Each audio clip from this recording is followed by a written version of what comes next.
واضرب لهم مثل الرجلين جعلنا لأحدهما جنتين من أعناب وحففناهما بنخل وجعلنا بينهما زرعا كلتا الجنتين آتت أكلها ولم تظلم منه شيئا وفجرنا خلالهما نهرا وكان له ثمر فقال لصاحبه وهو يحاوره أنا أكثر منك مالا وأعز نفرا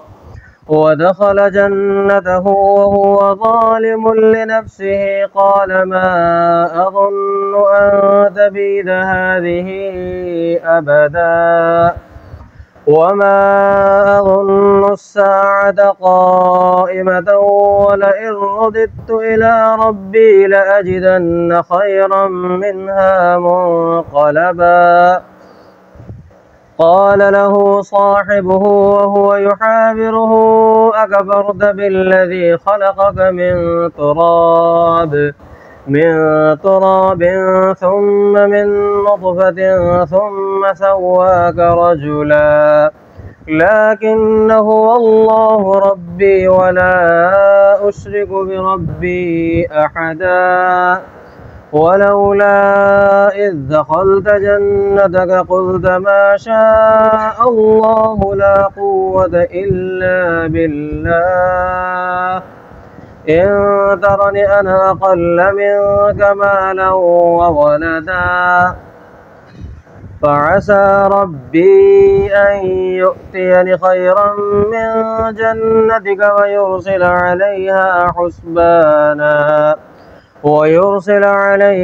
حسبانا من السماء فتصبح صعيدا زلقا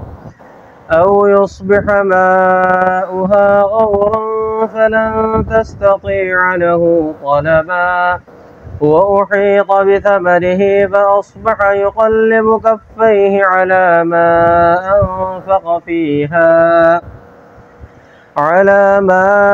أنفق فيها وهي خاوية على عروشها ويقول يا